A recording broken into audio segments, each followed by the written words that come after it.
Hello friends out there, Johnny Cox here with my D13th MSA Legend 2006 model. This guitar is like a cat. It's had many lives. It started its life as a 10-12 with 10-string E9th on the front and 12-string B-flat 6 on the back. And then I went to a 12-string C6. Then I rebuilt it again and put a 12-string E9 B6 universal on the front and moved the 10-string neck to the back and put just a non-pedal E13th back there. Then it went back to 10 on the front E9th and 12 on the back C6. And then a few years ago I sent it back to MSA and they converted it from a 10-12 to a double 12. And of course I had the E13th on the front with just basic country pedals like E9th pedals, and then B-flat 6 on the back. And then the more I got to fooling with the E13th tuning, I put it on an old MSA single neck classic, single 12 classic I had, and put all the C6 pedals on it, or the basic ones anyway. Anyhow, over the last 10 years or so, I have been experimenting with this D13th tuning, and I finally have landed on D13th, which I like because when you play C6 stuff, it's not quite as high as E9th, and the E9 stuff still sounds great in D. As many of you know, a lot of the early country records with pedal steel, that stuff was, especially when they put the high string on, that was in D because those old guitars wouldn't carry a G sharp. The strings would break, so they had to go to an F sharp string. So like Crazy Arms, for example, and a lot of those early Ray Price records, that was Jimmy Day playing in D9th. Early on it was just D, because the 9th didn't come on until 63, 62 or 63, I can't remember the year, when Buddy added them on for his first album with Ray Price. And the first song he used those on was You Took Her Off My Hands. And in those days the chromatic strings were on the 9th and 10th, so the G sharp was on the outside. Anyhow, that's another rabbit hole. But I've settled on this D13th tuning, and basically it's E9th tuned down a whole tone, and then you stick a 6th note in the middle of the tuning. So in E it sounds like this. And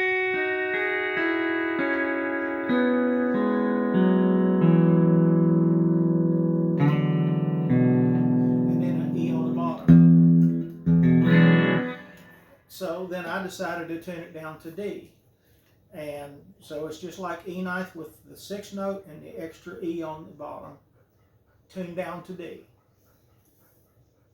And then what gets you into what I call the C6 mode, you know, on the other universal tunings like E9, B6, you have to hold an E lever in all the time to play any C6 stuff.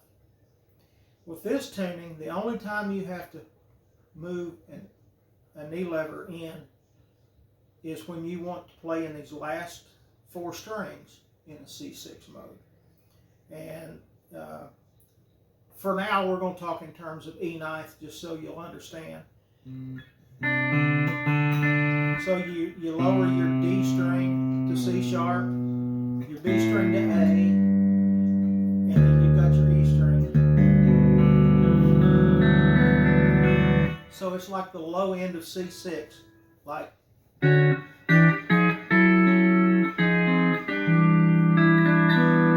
then when you release the E lever, that F sharp string in the middle, you've got a really nice 7th chord that you don't setups because nobody raises that low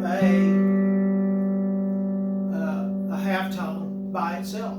I've never seen anybody do that. So you end up with that.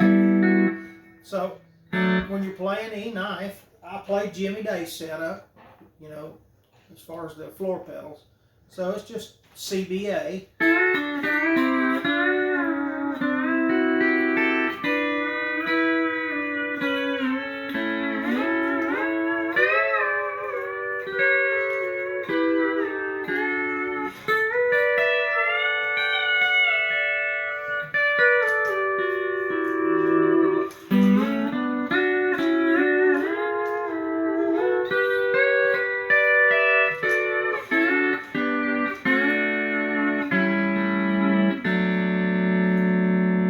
Tell you what some of the pedals do now. The E9 stuff is all there. A lot of guys now raise their second string on E9 from E flat to E. I don't do that, and I'll tell you why I don't do it. Because if you lower your E's, that is just up a half tone. And I know a lot of guys do it because Paul Franklin does it for that one, that one thing he does where you raise the first and second together. That's kind of for me, that's a one lick wonder kind of a pedal, and I don't ever put a pedal on a guitar for one or two licks. They've got to do more than just a lick kind of pedal. So I don't do that. I play it other ways. So my right. Now, I tune my second string to the dominant seventh, which on an E9 guitar would be like lowering your second string a half tone to D. I tune it to there. For me it's a C, but in E9 terms it's a D. So my tuning is...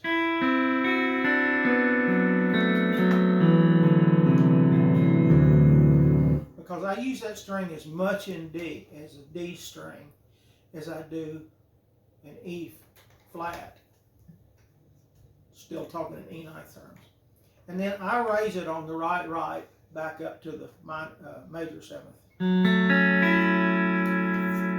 the same lever that I lower that D and that B.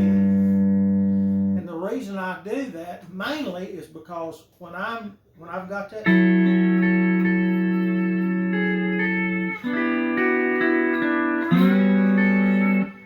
I want that string to be at that major seventh when these strings are lowered down. And most of y'all hit the 6th and 7th pedal to get that chord.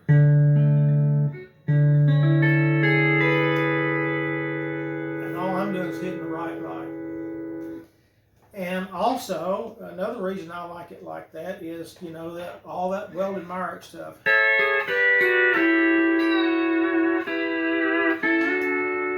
Weldon never tuned it up to E flat. He always tuned it to C sharp, raised it a half tone on his left, and a whole tone on his right. Hal Rugg did the same thing. Decades and decades. Weldon's never was in an E flat. And soon after Weldon started doing that, Hal started doing it too. So I just like it at D because,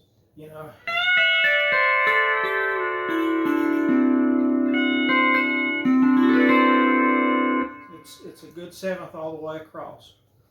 And then if I want to do that Weldon Myrick lick on my left outside, I lower that second string a half tone down to what would be a C sharp.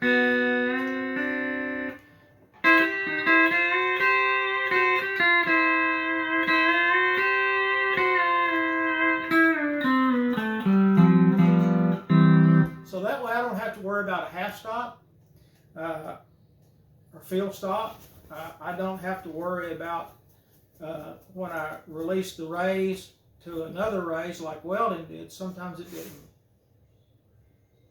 do it in tune as well. So it's always neutral in that D position. So that's why I like it like that. So I'm getting off in rabbit holes, but I'm going to tell you my basic pedal setup here. So first 3 pedals is C, B, A, just like any other. I think Jimmy Day's setup is much more practical than the Emmons setup.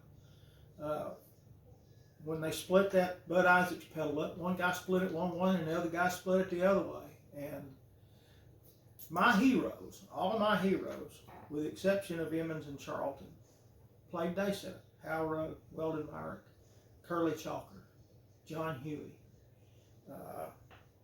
I could go Stu Basel. I could go on and on. Those guys back then, most of them went with the day setup because it's more natural to rock your foot to the left than it is to the right. It's a natural movement, and to the right is not. So anyhow, the next pedal, the 4th pedal, is where I lower what would be on E9th a B string, a whole tone, or half of the Franklin pedal.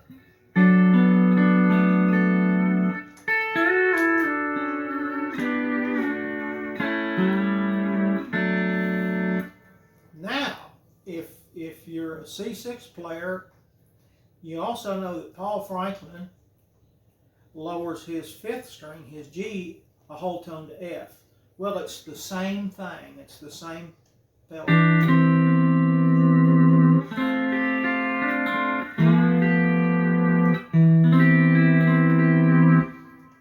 He got that from Maurice Anderson. Maurice lowered that on his B flat tuning on an E lever, and Paul has it in the same spot that Maurice had it.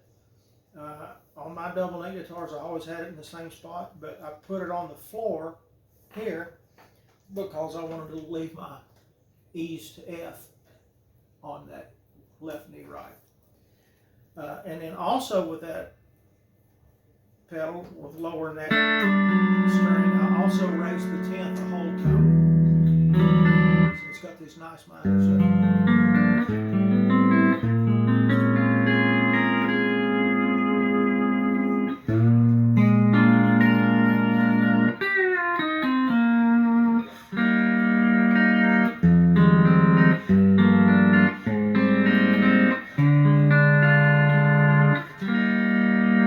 That's all on the 4th pedal, and then the 7th pedal.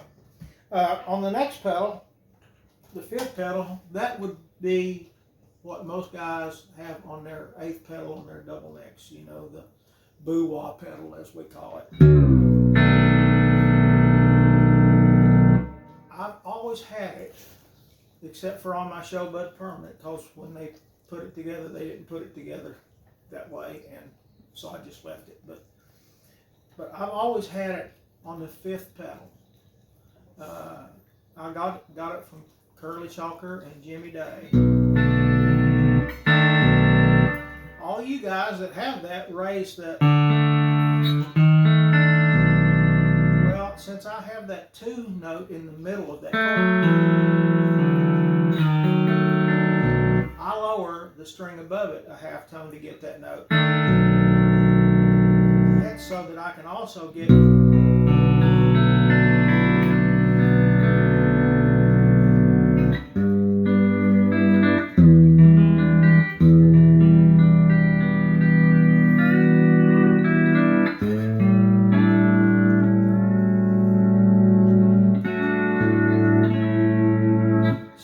those big fat minor 7ths in the bottom end like Chalker did.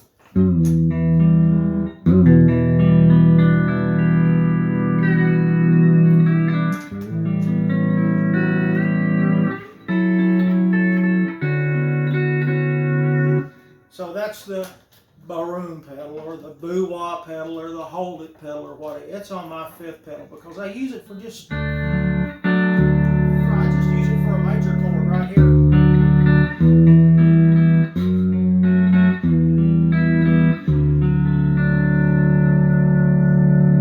As well, and most guys only use it for,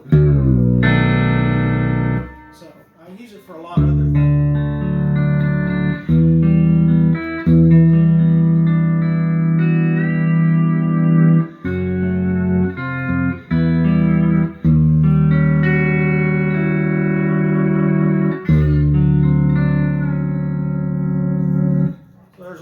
strings there.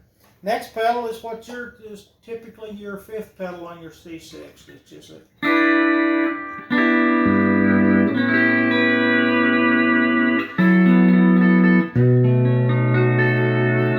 it's your fifth pedal. That's all it is. Next pedal is your sixth pedal. And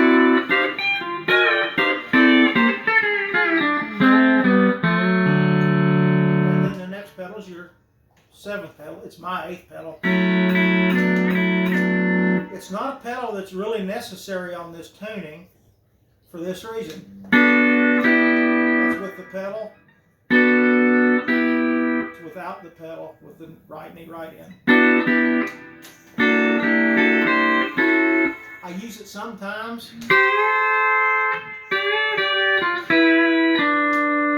like that, but if I'm just wanting to do the, I'll just grab the first two strings.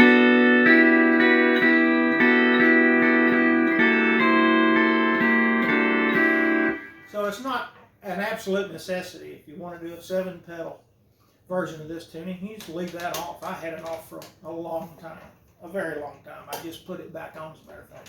I was just at 7 and 6. I was at 7 and 5 for a while. I was at 6 and 6 for a while. But this way, all the pedals are there. Okay, you already know what my right does. It raises that second string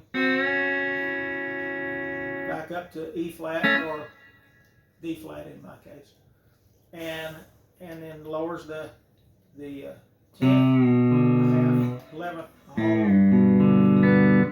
Now that's something that like Randy Beavers uses a lot. He lowers that his 10th string and his 9th string together like that. And I put that on just to try that thing and discovered that this is how you get all that C6 stuff.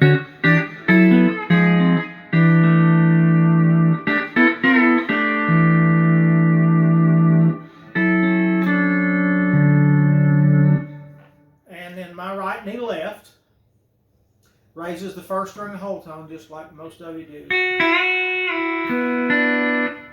I can use it in country stuff.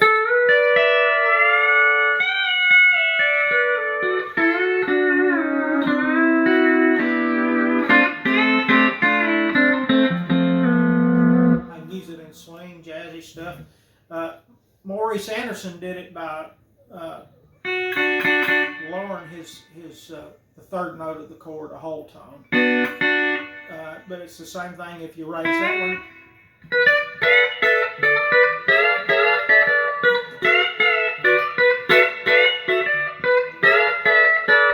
Same thing.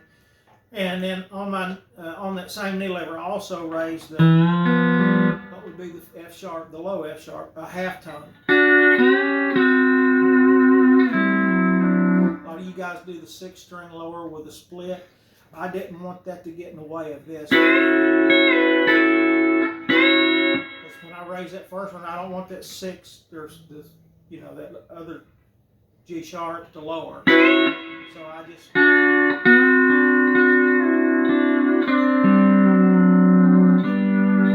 Okay, so that's the right knee. Left knee is, I raise the E's on the left knee going right, or the D's. Half tone, you know.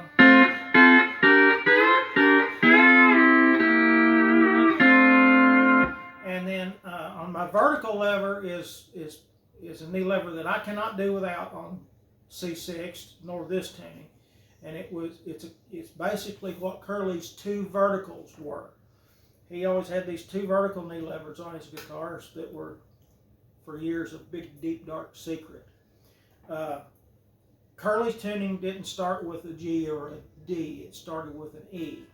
So he had a knee lever, the vertical to the left, raised his A a half, and raised his E a half. And that would give you...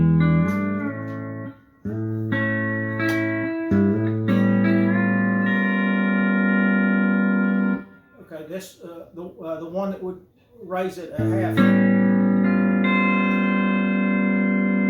give you that. The one that raised the 4th and lowered the first a half gave you this. But But since I have all the strings, I got both of them on one knee. So that's basically his 2 vertical knee levers. And I've had those on guitars since 1977, I think. And it's just a change I can't play without. The left knee left outside, that's the one that lowers the 2nd string from what would be on E9th a D to a C sharp. Of course, it's a whole tone lower here. And then I also lower the 6th note in the middle of the tuning. What would be a C sharp and E in the key of E. I lower it a half a tone.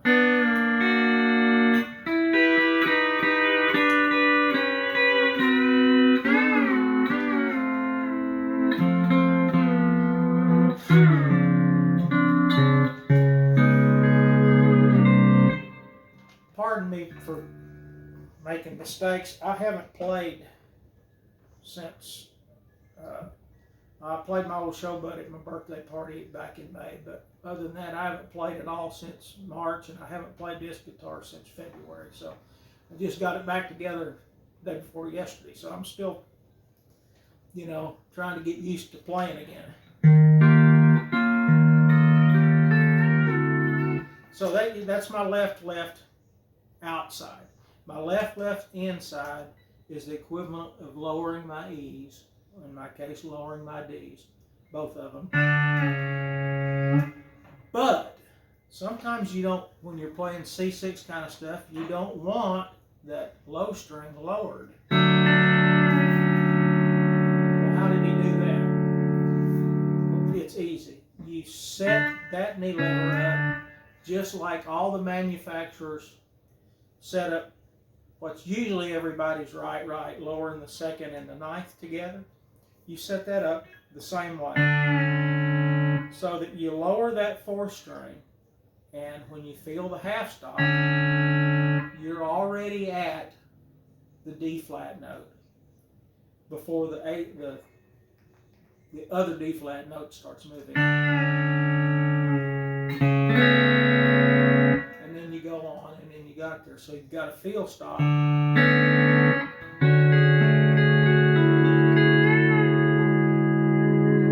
So you can lower that other one on down.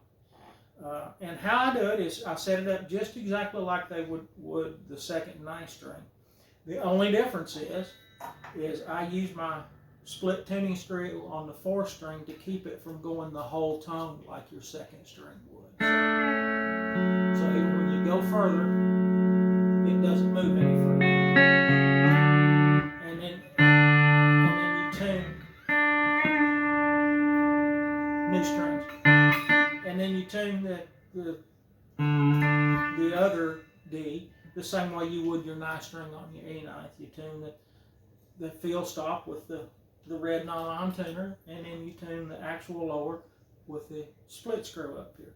So it's the same principle as what everybody's used to, and it makes you keep from having to split those two up.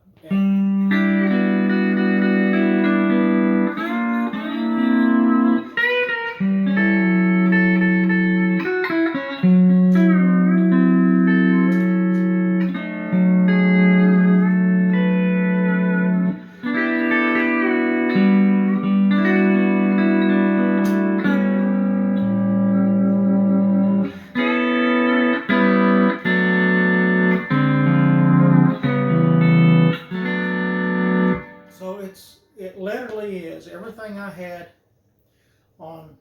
At one time I had 10 and 9 on a double neck guitar, and I have every last change that I had on that guitar, or any double 9 and 8 or whatever. It's all on this single 12 with 8 4 pedals and 6 knee levers. And as I said, you don't even have to have this one.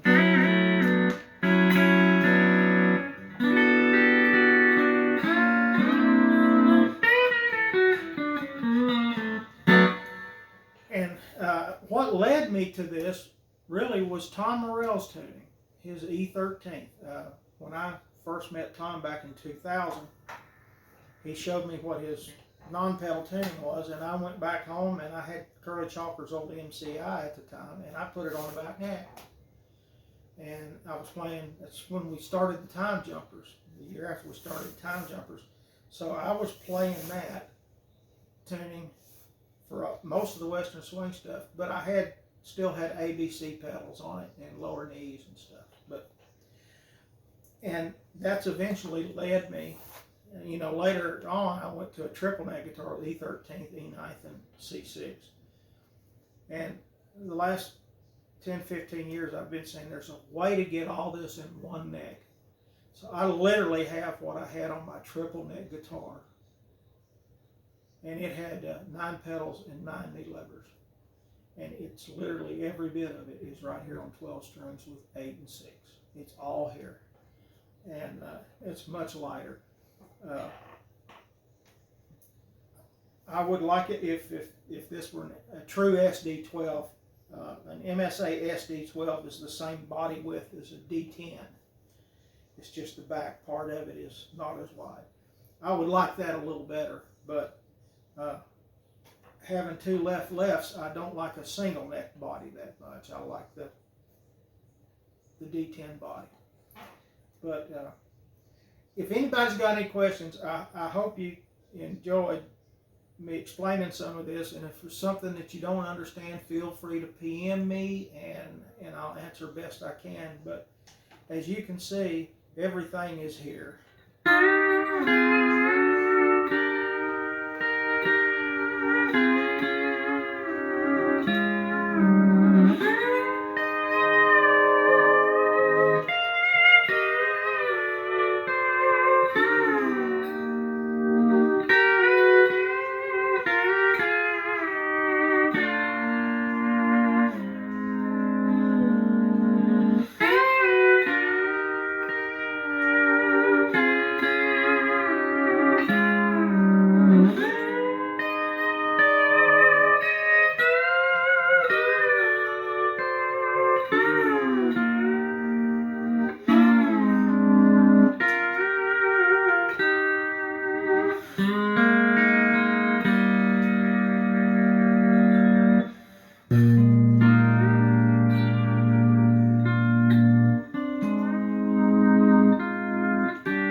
So I hope you've enjoyed this.